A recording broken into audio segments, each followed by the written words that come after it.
At first, Stanley assumed he'd broken the map, until he heard this narration and realized it was part of the game's design all along. He then praised the game for its Well, hang on a second, Stanley.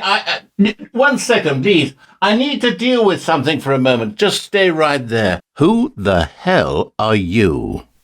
I'm trying to run a critically acclaimed best-selling video game over here, if you don't mind. Why are you flying around out here all the way outside of the level? Oh, I see. You're one of those content creators, aren't you? Well, I made all of the content you're seeing here, so you're not really creating anything, are you? You're more akin to a content paparazzi, or some kind of flying photographic rat, scurrying around behind the scenes taking minuscule rat photos for your rat blog on a much smaller version of the internet. For rats. Well, go ahead, rat boy. Stick your nose into every computer desk, file cabinet, or piece of 3D cheese. The only thing you'll find is disappointment. Be sure to subscribe to Rat Boy for more content paparazzi. But anyways, with that said, don't worry about Ultra Deluxe spoilers for now. I'll make sure to let you know when to click off the video if that's what you're concerned about. But for now, let's take a look at the intro screen of the game. And one of the most interesting things right off the bat is that Stanley's Computer shows an image of your desktop, but by taking the camera outside of its axis, you can see that it still continues to project whatever it is that's on your screen. But to pull off this effect, there needs to be a separate entity over what is clearly a static image of Stanley's office. And so if you move the camera past that entity, what are we going to find on Stanley's Computer? Well, I thought it would be what you see at the start of every time you boot up the Stanley Parable, but I was wrong. The monitor has an image of a Winamp MP3 player. A lot of you probably don't even know what that is. I'm old enough to know, and even I kind of forget. But basically, back in the day, this was used to play music files off your Windows desktop. So this is a great opportunity to ask the director and designer, William Pugh, what is going on here? This Winamp player serves no function apart from to make a couple texture artists and developers, while they're working on the game, go, haha, nice. Ultimately, this was done by a person. Who's to blame? The answer is Dominic Johann, and it's up to hackers and hackers and development enthusiasts like you to pull apart the texture files and check them out. There's some funny jokes in there that made me go, haha, nice, when I saw them while working on the development of this game. So the Stanley Parable has a lot of Easter eggs that are in the game that you can kind of check out. Some of them are a little harder to see than others. Some of them are hidden behind certain things, but I do want to talk about some notable ones, like the sheet of paper that is one of the notes used in the indie game Gone Home. And then the fans of the Stanley Parable might remember this ending that involves a woman character named Mariella. And at no point do you get a good look at Mariella's face, so that's what that looks like here. But we also got Stanley facing face down. If you take the camera underneath the concrete, you can see Stanley's face, something that is otherwise never seen by the player in the original game. But some of you might have already looked into all this online or whatever. So one of the things that is different and new for this video is that if we take the camera inside of Stanley's mouth, we can see that there is geometry meant for his teeth. Well, what's interesting is that there is no texture for his teeth, and instead it seems to show off the texture sheet of the character model itself. You can see one of the easiest indicators of this is Stanley's shirt over here. And then there's this room here with all the monitors of every single employee number, and most of them just have images of an office. But for this one here, for employee 528, there's an error screen, and of course, you'd never get close enough to read this message. But if you could, this is what it would say. Error, error, beep, boop, error, alert. Due to failure of the error kind, we are experiencing an error. Error, beep, error, beep. Common error, beep, boop. Please consult Program Man because of error occurring in this error. Error, error, error. Can the real error please stand up? Beep, boop, error. Beep, boop, error. Honestly, do you know what it's like to put so much detail into little things like this? I mean, I'm typing this out and I have no idea why. Will anybody ever look at this texture? Will it increase the value of somebody's gameplay experience? I don't know. If you're reading this, you're probably the only one hello. Which the irony of me reading this out to you in a YouTube video, it's not lost on me. So for this ending that happens when you pick all the choices that the narrator kind of spells out for you, you get this whole outdoor area that you don't really get a chance to explore. Your character just starts walking in sort of a cutscene sort of way. You lose control of the character. If we take the camera outside to explore it, you can see that there isn't too much to this environment, to be honest with you. It's a lot of visual trickery to give the perception of a large open area. But one of the most interesting things about this area, apparently through research, I found out the original game had a skull over to the left, but for Ultra Deluxe, that skull is no longer three-dimensional. Instead, it's a nice long flat texture that has the illusion of depth if you were able to see the skull from your perspective as the player. To me, I just find it funny that they would leave the skull in any capacity, let alone do anything with the skull to save on resources. What's more interesting is something that's a little harder to see. It's a building that's on top of a mountain. It's got some odd texturing as well as a little post that sticks out of it, but I was really surprised to see a building all the way back here. And just so that you can really soak it in, we're going to take a moment to just kind of hang on this shot for a bit. And also, that bridge has a really odd grid texture to it.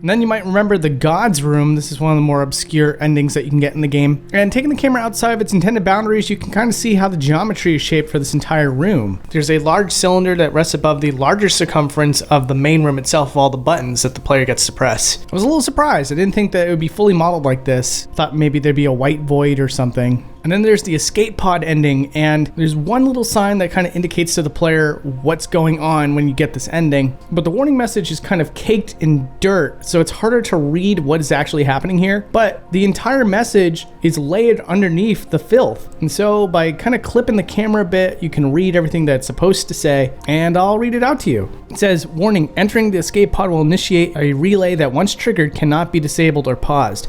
Both the narrator and the player must be present in order for escape sequence to play as intended. Do not proceed, do not proceed, do not proceed, do not proceed. Also in that same area, there's a series of floors that you have to go up in order to get to the escape pod. But if we take the camera below the floors that you're allowed to get to, you can see that there are multiple floors that are actually rendered and some that are even labeled. Speaking of the escape pod itself, if we look at the escape pod, there's a couple of details that are a little bit hard to see, but there's one that goes completely unseen by the player. On the back of the escape pod, a little bit of an Easter egg left by the developers. It says Bitterman. Here's William from the development team to explain. This is the Bitterman Easter egg, created by Andrea, the 2013 Stanley Parable's 3D artist. And this Easter egg refers to, and I knew all of this, by the way, I did not have to research this. This is all about Bitterman, the character from Quake 2, who escapes the asteroid via an escape pod just before it explodes and lands back on Storogos. Apparently, Bitterman survives the crash landing, yet his fate from this point on remains unknown. This is a deep psychological and thematic reference to the nature of Stanley and his interaction with the escape pod in the escape ending. It is very deep. It is why we won the 2014 IGF Choice Award. It was this texture gag that pushed us over the top. If you're watching this video and you haven't bought and played the Stanley Parable Ultra Deluxe for Steam, PS4, PS5, Xbox One, Xbox Series X or S, or Nintendo Switch, then you are expressly forbidden from watching the remainder of this video. You won't get it. You'll be spoiled, and I will find you and sue you. Bye.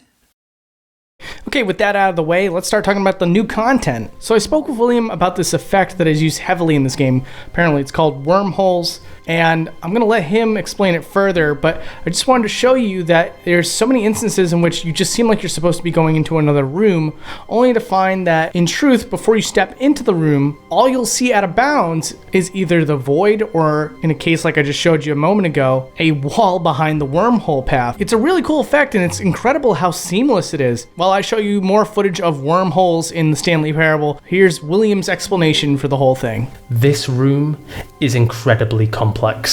This is using a secret, obscure technique called wormholes. It was developed by a team at DigiPen Institute of Technology for a obscure and never realized game called Narbacular Drop.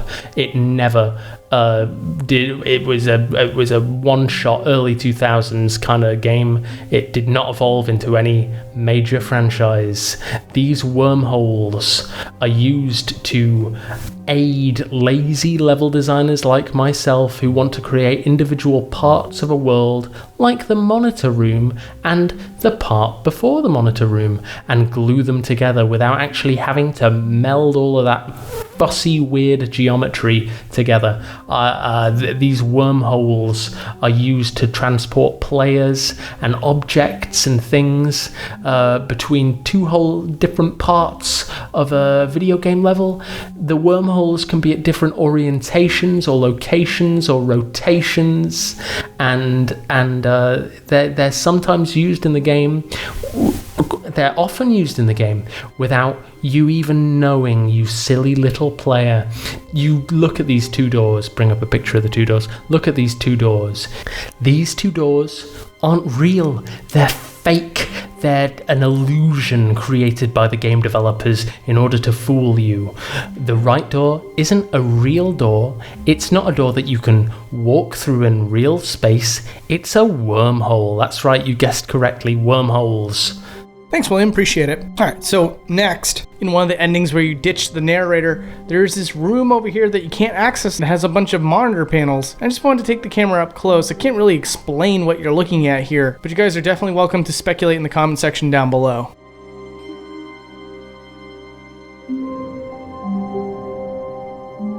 There's a couple instances in the Stanley Parable where objects are kind of stored out of bounds that are just not used. Like in this whole nostalgia themed area, they show off the serious room, and underneath the ground is a texture for filth that doesn't seem to be used. Maybe it was supposed to be placed over a panel of glass, and maybe that glass was removed. But whatever the case may be, this texture is completely outside the boundaries. And then in the vanilla game, you can take the camera underneath the ground here in the meeting room, and for some reason, underneath the filing cabinets is a spool of string. And again, what makes this notable is that the Stanley Parable is a pretty clean game without mostly anything stored out of bounds. So to see an oddity like this is incredibly rare.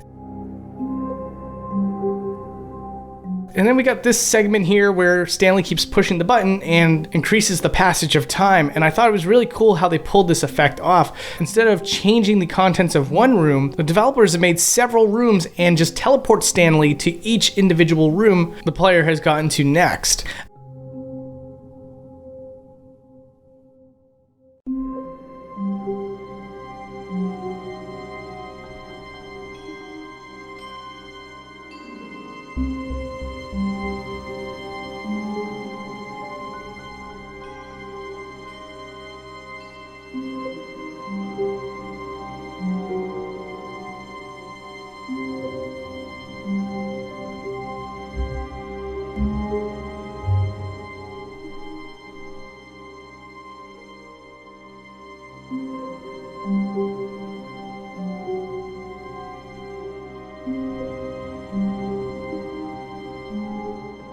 And then for Ultra Deluxe, the ending that involves you playing different games entirely has been switched up. The first game that you end up inside of is Firewatch, and you start off in the lookout tower, which is shocking because there's a boatload of environment that you can look at outside the boundaries. There's even elements to the map here that the player would never get to see, like this giant circle. Honestly, I think out of the entire game, this area probably has the most amount of environment. Also, if you take the camera outside of the watchtower, you can see that it's encased in a giant sphere. And And that sphere, I believe, is a trigger to put up the walls to stop the player from exploring. And then the next one is a game that we've covered here on Boundary Break. I'll make sure to leave a link to that episode in the video description if you're interested. And that game is Rocket League. And once again, I think it's a straight asset port, as this map looks pretty familiar to me when I worked on it for the Boundary Break episode. Though I don't remember if there was this texture here in the bleachers. It looks like it might be misplaced. Can't say for sure though. There's usually a giant crowd of little eggs that would mask something like that.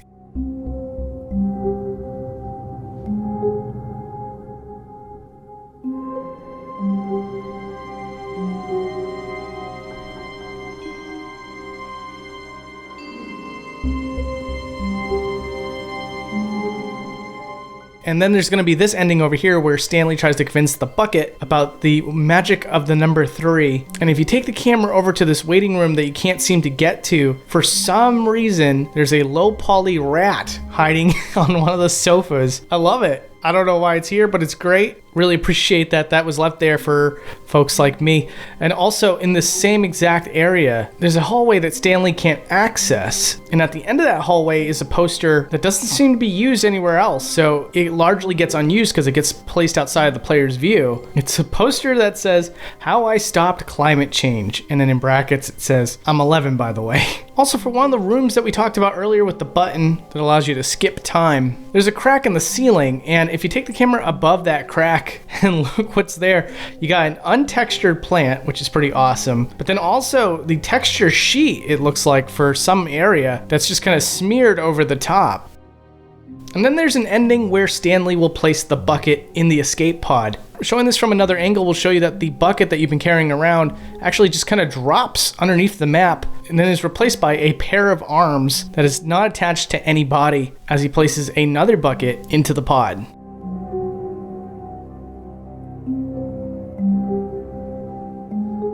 And then there's this article that's supposed to be for the end of the game that talks about the Stanley Parable 2. And a lot of this review is kind of buried underneath the sand. And I just want to show you what the rest of the dialogue says. I won't read out the entire thing, but I just want to read out this last sentence here. The Stanley Parable 2 received nearly the lowest aggregate review scores in video game history, second to only Ernesto's tiny file size adventure. Well, it says adv, but I looked into it, and a fake game called Ernesto's Tiny File Size Adventure was mentioned on the developer blog prior to the release of Ultra Deluxe. So this is a reference to that blog that sadly is only referenced out of bounds. Also, when you beat the game, there's a new title screen animation, and there's some details to it that might be hard for you to see. So I want to show you what I found by taking the camera close up. First, you might notice that the bucket is actually in the driver's seat, but also that the license plate is from Utah. It says Super Bad, and then underneath it, it says Camaro. Also, there's a part of the game where the narrator has you drop into a never-ending tunnel, quote-unquote never-ending, and it does go on a loop before it drops you to a bottom of this tunnel. And what's interesting is that you can see here, by taking the camera out of the boundaries, with the orange light in the bucket representing the player position, that the player does get to a certain point before being warped back to the top of the well, only to drop further and further. And to perpetuate this effect, the top of the well is not really the top of the well, it's a texture to represent the top of the well that eventually gets replaced with it. And in fact, if you look closely, you can see when the ceiling light disappears and it just turns into a white dot, that white dot represents when the texture is replacing the real environment. In the sequence that I told you about earlier about Stanley trying to convince the bucket, you can go back and do this ending without the bucket, and there will truly be an audience waiting for Stanley. Now, it's intentionally meant to be very, very dark, and I have boosted up the lighting to kind of show off some of the details of these characters, but here's what those low poly models look like up close.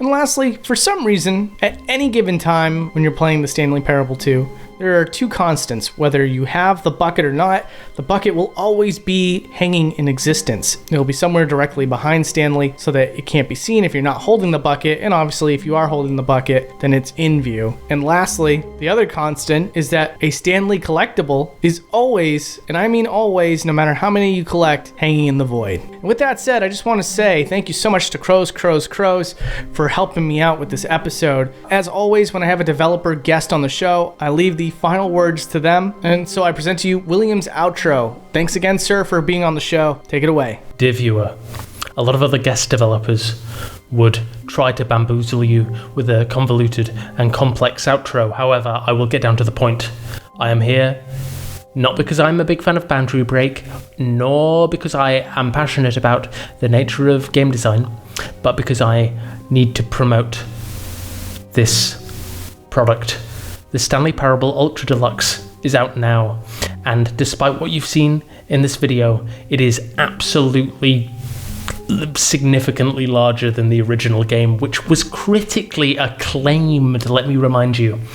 It is available right now. This very moment you could be playing the game. It is out on Nintendo Switch, on the Xboxes, on the PlayStations. It's out on Steam, on Mac, Linux. It works pretty well on the Steam Deck last I checked. So just get your keister down to those e-stores and purchase the game. If you are watching this video because you already know all about the Stanley Parable Ultra Deluxe and you're a fan of it and you are supporting the cause, then I need you to go and make sure you left a positive review. I need you to go to crows.com and sign up to the newsletter. Please, can you do that for me? It would make my day if you could just engage with this product. Thank you. Big respect. Big love. Thanks for having me on. I'll be back next video for more. I am going to be a permanent fixture on Boundary Break from this moment onwards. New member of the cast. William Pugh. Remember. I hope that's acceptable.